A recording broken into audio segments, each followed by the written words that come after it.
Shalom, selamat pagi. Puji nama Tuhan. Shalom Bapak Ibu Saudara kasih Tuhan. Apa kabarnya? Amazing, nothing missing, nothing broken. Amin. Semua yang ajaib, semua yang dahsyat, semua yang luar biasa terjadi dan digenapi dalam hidup kita semuanya. Saudara, puji nama Tuhan, sukacita boleh menjumpai Bapak Ibu Saudara. Saya Pastor Elisa Adi Ping An, gembala dari CKI Miracle Community Church. Boleh menyapa Bapak Ibu Saudara yang boleh hari ini hadir, hari ini mendengarkan renungan firman Tuhan. Saudara, kita akan belajar satu kebenaran firman Tuhan. Kita akan belajar tentang satu tema, yaitu musuh daripada hati. Musuh hati, the enemies of heart. Saudara, di penghujung tahun ini, di penghujung tahun 2024, saya mengajak kita kembali kepada sebuah perenungan yang sederhana, yaitu yang ada dalam hati kita, supaya hati kita kembali boleh kita diselaraskan dengan apa yang menjadi kebenaran firman dan apa yang menjadi tujuan Tuhan dalam hidup kita. Sebagai ayat dasarnya kita buka di dalam Matius 15 ayat yang ke-18. Saudara, Matius 15 ayat 18 dikatakan demikian. Tetapi apa yang keluar dari mulut berasal dari hati, itulah yang menajiskan orang. Itulah yang menajiskan orang. Amin, saudara. Nah, saudara, kita bisa lihat bahwa yang masuk ke dalam hidup kita itu nggak menajiskan, tetapi apa yang keluar dari mulut itu yang menajiskan orang. Dan apa yang keluar dari mulut itu berasal daripada hati. Maka penting dalam hidup kita untuk kita menjaga hati kita atau menyelaraskan hati kita sesuai dengan firman Tuhan. Maka Amsal 4 ayat 23 berkata, jagalah hatimu dengan segala kewaspadaan, karena dari situlah terpancar kehidupan. Kecenderungan kita adalah untuk mengawasi perilaku kita, Bapak Ibu.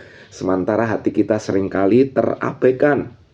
Lalu ada banyak orang yang hari ini cenderung mengurusi yang di luar, tetapi yang di dalamnya tidak pernah diwaspadai.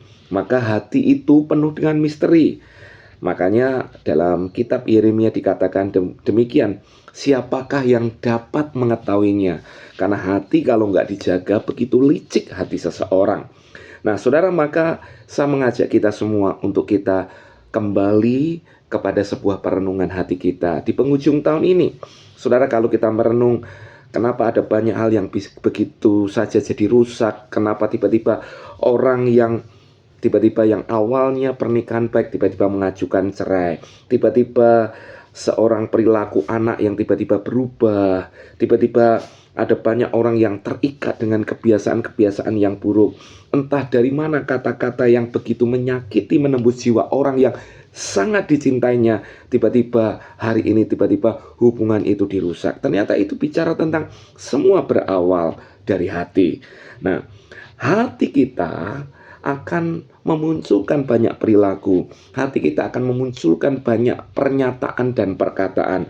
Maka penting dalam hidup kita untuk kita menjaga hati kita. Kehidupan kita berasal dari hati kita. Kita hidup menjadi orang tua, memimpin, berhubungan yang romantis, yang baik, bahkan berkonfrontasi, bereaksi, semua adalah berasal dari hati kita. Hati kita itu mempengaruhi intensitas komunikasi kita. Hati kita memiliki potensi untuk membesarkan kepekaan, atau sebaliknya justru kita tidak peduli sama sekali.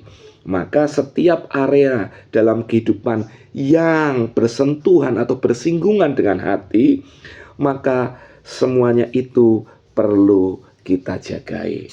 Kita membutuhkan keberanian untuk meminta pertolongan kepada Bapa Surgawi untuk terus kita diberi kekuatan menjaga hati kita. Nah, saudara, apa yang perlu kita perhatikan dari musuh-musuh daripada hati? Yang pertama, musuh hati kita adalah rasa bersalah atau intimidasi.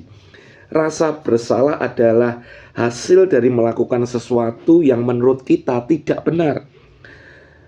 Nah, pesan dari hati ini selalu berkata, saya berhutang kepada seseorang atau kepada sesuatu.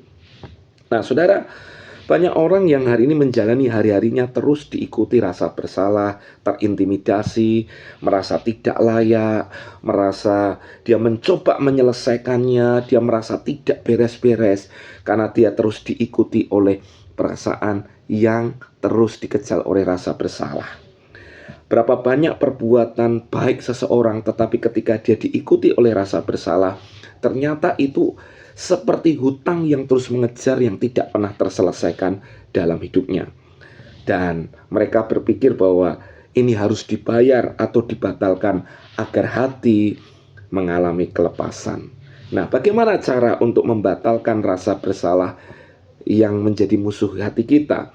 Saudara, dalam 1 Yohanes 1 ayat yang ke-9 dikatakan, jika kita mengaku dosa kita, maka ia adalah setia dan adil, sehingga ia akan mengampuni segala dosa kita dan menyucikan kita dari segala kejahatan.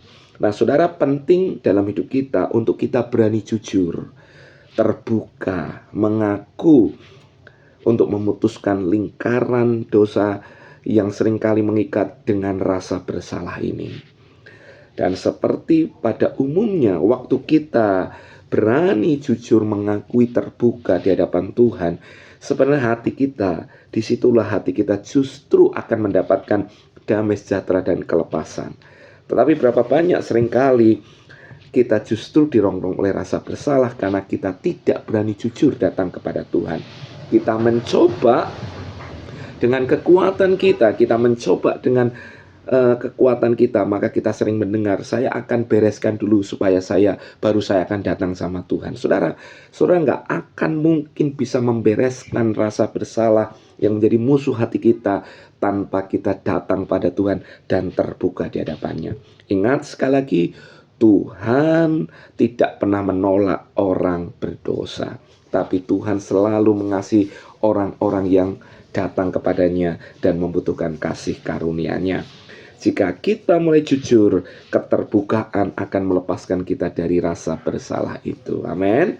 Nah, saudara, rasa bersalah apa yang Anda rasakan hari ini?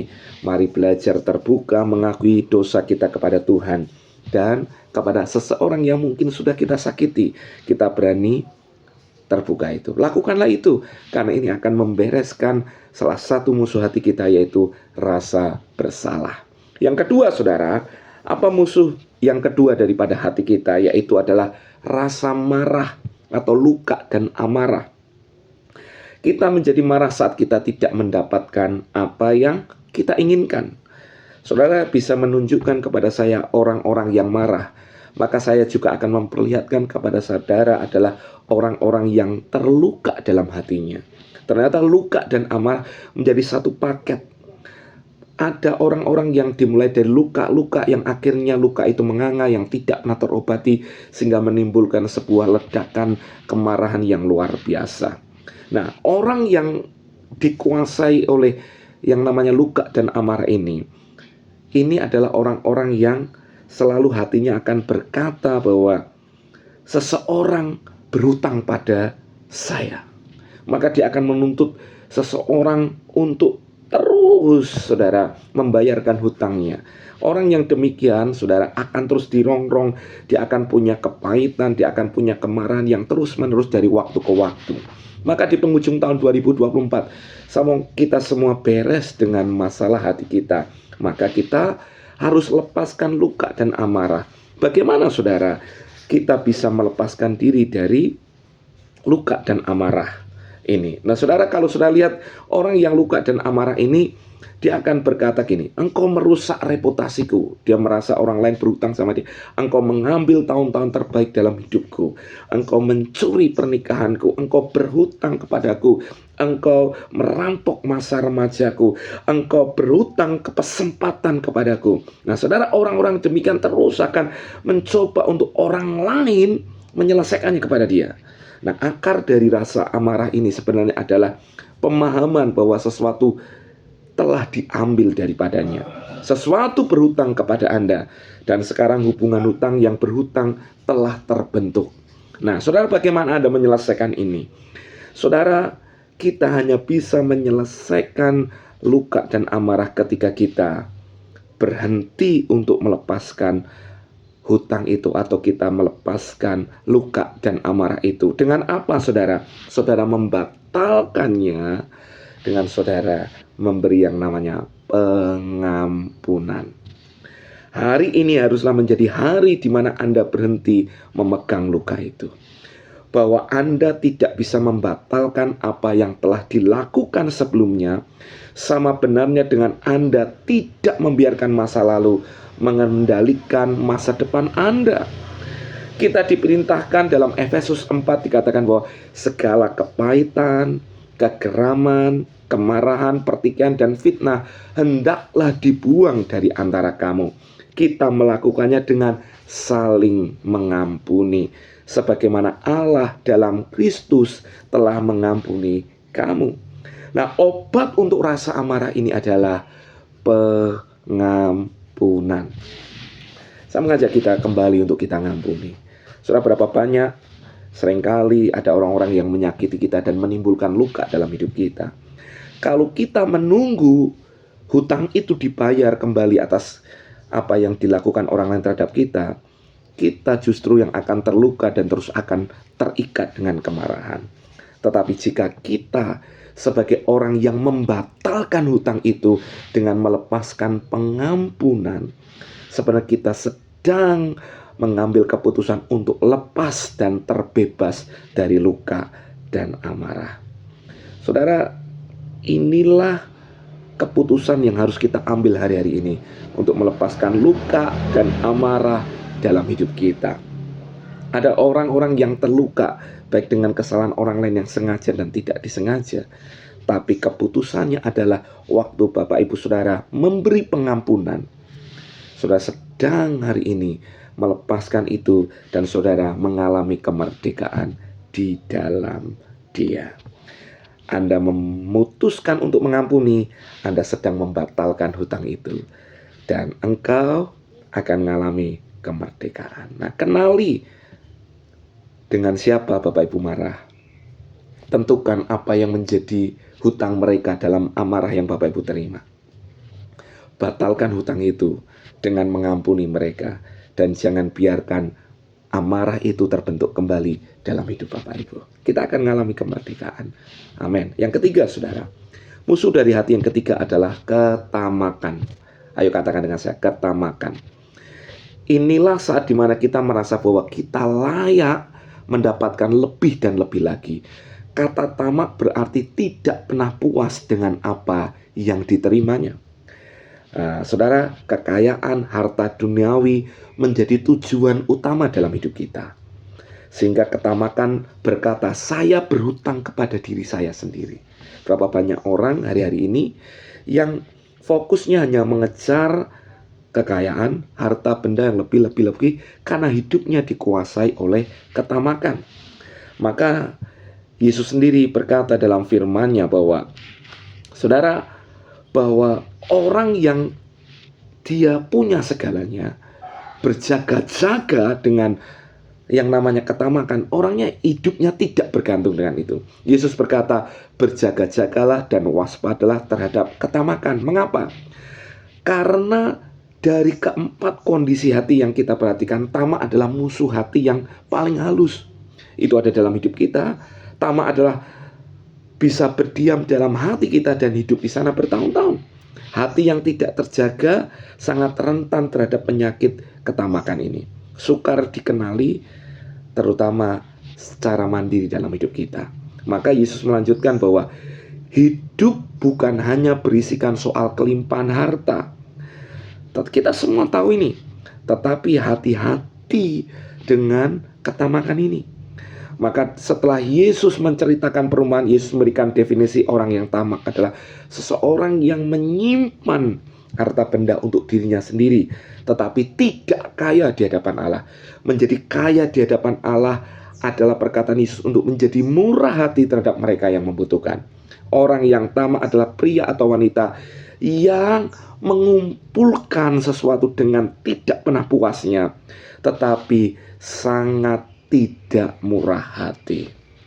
Maka saudara, orang yang dikuasai ketamakan, dia akan mencoba bahwa mengeksploitasi hatinya adalah untuk dirinya dan dirinya. Dia tidak pernah peduli dengan orang lain di sekelilingnya. Pemberian yang murah hati adalah sesuatu yang akan melepaskan kita dari yang namanya ketamakan, melepaskan kita dari cengkraman ketamakan ini. Maka kita harus hari ini berani memutuskan untuk berkata cukup untuk setiap anugerah dan berkat yang Tuhan anugerahkan dalam hidup kita. Amin. Patahkanlah kuasa ketamakan melalui kebiasaan untuk bermurah hati dengan sekeliling Bapak Ibu. Kebiasaan murah hati akan mengubah semuanya. Amin. Makanya Bapak Ibu perlu dalam hidup kita menjaga hati kita. Maka dalam doa Bapa kami, Yesus berkata bahwa berikanlah kami pada hari ini rezeki kami, makanan kami yang secukupnya. Artinya apa? Kita harus berani berkata cukup untuk setiap berkat Tuhan yang kita terima. Maka Lukas 12 ayat 15 berkata demikian. Katanya lagi kepada mereka, berjaga-jagalah dan waspadalah terhadap segala ketamakan. Sebab walaupun seseorang berlimpah-limpah hartanya, hidupnya tidaklah tergantung daripada kekayaan itu. Saudara, orang bisa memiliki semua seluruh isi dunia, tapi hidupnya tidak bergantung pada kekayaan itu. Maka berjaga-jaga, waspadalah dengan ketamakan. Spirit ini saudara mempengaruhi banyak hati, termasuk saya sebagai hamba Tuhan. Kita semua orang-orang yang hari ini sebagai pengikut Kristus, kita perlu waspada. Karena saudara, kenapa?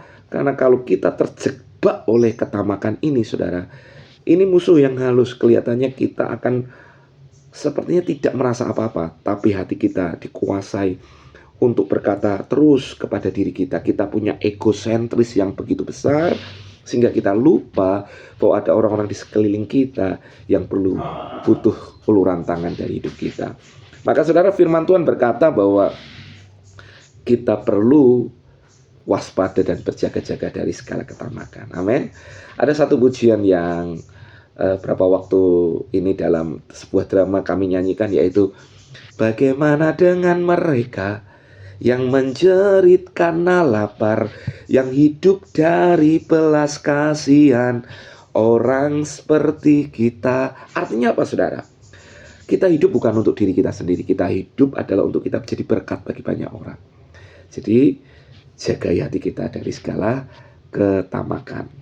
Maka salah satu hal program terpenting dalam pelayanan kami, salah satu yang terpenting adalah di samping memuji, menyembah Tuhan, beribadah, membangun ibadah yang holistik, adalah kita perlu tetap memberkati orang-orang yang miskin, orang-orang yang tidak mampu di antara kita. Menjadi berkat bagi mereka. Dalam kesusahan mereka, kita turun ikut ambil bagian di sana. Karena itu akan menjaga hati kita dari segala ketamakan. Maka ketika Natal kemarin, sekian ratus paket kami bagikan kepada orang-orang yang membutuhkan. Buat kami saudara, ketika kita bermurah hati tidak akan membuat gereja miskin. Waktu kita bermurah hati tidak akan membuat berkat hilang dari hidup kita. Justru itu yang membuat kita memiutangi Tuhan. Kita percaya bahwa berkat datang daripada Dia. Kalau kita mengasihani, memberi belas kasihan kepada orang-orang yang membutuhkan, justru kita percaya bahwa ada saluran berkat yang terus ditambah-tambahi dalam hidup kita. Amin. Sekalipun tuaian bukan tujuan utama, tapi waktu kita bermurah hati, kita sedang berbagi dan menjadi berkat bagi banyak orang. Amin. Yang keempat saudara, musuh daripada hati adalah iri hati. Iri hati adalah pemikirannya berkata bahwa saya berhutang kepada Anda, saya berhutang kepada Anda. Nah, rasa bersalah, saudara, waktu kita iri hati, kita berhutang terhadap sesuatu. Maaf. Artinya apa? Iri hati ini berkata, untuk Tuhan berhutang kepada saya, maka dia akan berusaha memaksa Tuhan yang harus memberkati saya. Dia memaksa Tuhan untuk menyediakan segala sesuatu kepada kita. Nah saudara, saat kita berpikir tentang iri hati atau dengki, kita langsung berpikir tentang hal-hal yang orang lain miliki, yang kita tidak miliki. penampilan, kesehatan, kesempatan, tinggi badan, warisan, berkat, hal yang materi yang dapat dilihat. Saudara, kita berasumsi bahwa masalahnya ada pada orang yang memiliki apa yang tidak kita miliki. Tapi marilah kita hadapi bahwa Allah bisa memperbaiki semua bagi kita. Apapun yang Ia berikan kepada sama Anda, Ia bisa berikan juga kepada Anda. Itu sebabnya Anda mungkin merasa bahwa Ia berutang kepada Anda. Artinya apa? Kalau orang lain punya, saya pasti punya. Nah, iri hati banyak dijumpai dalam kehidupan kekristenan. Kita seperti memaksa Tuhan harus, kalau orang bisa Tuhan berkati itu, maka Tuhan juga bisa berkati saya. Tuhan bisa lakukan banyak hal. Tapi kalau dasarnya adalah iri hati, dengki, ini justru yang akan meneror hidup kita, saudara. Ini bisa mendatangkan banyak hal yang tidak baik dalam hidup kita. Saudara, berhentilah menginginkan apa yang orang lain miliki dan mulai bertanya pada Tuhan tentang apa yang Ia ketahui sebagai yang terbaik bagi Anda. Jadi sebenarnya kita mau berkata, cukup anugerah Tuhan dalam hidup kita. Maka saudara, waktu kita punya rasa cukup dalam hidup kita, kita akan menikmati setiap berkat dan bersyukur untuk setiap apa yang Tuhan anugerahkan dalam hidup kita. Yakobus 4 ayat 1 sampai 3 dikatakan gini. Dari manakah datangnya sengketa dan pertengkaran di antara kamu? Bukankah datangnya dari hawa nafsumu yang saling berjuang dalam tubuhmu? Kamu mengingini sesuatu tetapi kamu tidak memperolehnya. Lalu kamu membunuh, kamu iri hati. Nah, perhatikan, kamu iri hati, tapi kamu tidak mencapai tujuanmu. Lalu kamu bertengkar dan kamu berkelahi. Kamu tidak memperoleh apa-apa karena kamu tidak berdoa. Atau kamu berdoa juga, tetapi kamu tidak menerima apa-apa karena kamu salah berdoa. Sebab yang kamu minta itu hendak kamu habiskan untuk memuaskan hawa nafsu. Ingat, doa bisa salah ketika doa itu didasari oleh hawa nafsu, iri hati, dan dengki. Atau kita mau mengingini sesuatu, tapi kalau dasarnya iri hati, saudara, pasti kalau dari hatinya salah, dari motivasinya salah, pasti ujungnya ada sesuatu yang bakal mendatangkan hal yang tidak baik juga dalam hidup kita. Maka sebagai hamba Tuhan, saya mengingatkan, mari kita harus merasa cukup dan puas dengan berkat Tuhan yang kita terima dalam hidup kita. Amin. Jadi jangan paksa Tuhan untuk Tuhan itu memenuhi selalu keinginan kita. Tetapi mari tanya pada Tuhan, apa menjadi anugerah yang terbaik yang kita terima dan kita nikmati. Dan bersyukurlah dengan apa yang Ia anugerahkan dalam hidup kita. Amin. Dan apa yang membuat hati Anda hari ini sakit, luangkan waktu untuk hari ini jujur sama Tuhan. Dan mari berkata bahwa, Tuhan, aku bersyukur dengan anugerah-Mu. Maka tidak ada di antara kita yang dikuasai oleh iri hati. Kita akan menikmati berkat Tuhan, dan kita akan berbahagia dengan segala sesuatu yang Tuhan anugerahkan dalam hidup kita. Amin. Jadi saudara, punya visi bagus, punya keinginan itu baik. Tetapi visi, ambisi, keinginan harus diselaraskan dengan apa yang menjadi kehendak Tuhan dalam hidup kita. Maka ada orang yang ingin pergi ke kota Anu, mau melakukan ini itu, tapi biarkan kehendak Tuhan yang jadi dalam hidup kita. Kita menyerahkan segala sesuatu dan kita bersyukur, maka hati kita akan terjaga, Bapak. Amin. Jadi 4 hal ini kita perlu jagai, dari rasa bersalah, dari masa lalu yang terus mengintimidasi, menekan, mengejar kita, seperti memaksa kita merasa berhutang kepada seseorang atau sesuatu. Yang kedua, dari luka dengan amarah, orang lain berhutang sama saya, dia harus menyelesaikannya buat saya. Yang ketiga adalah kita merasa menjadi orang yang tamak. Kita harus lepas dari itu, saudara. Karena kita harus bersyukur dengan setiap berkat Tuhan, maka kita menjadi orang murah hati. Yang keempat ada dari iri hati. Allah berhutang pada saya, dia harus melakukan ini buat saya. Tidak. Kita harus menyelaraskan keinginan kehendak kita kepada apa yang menjadi mau Tuhan dalam hidup kita.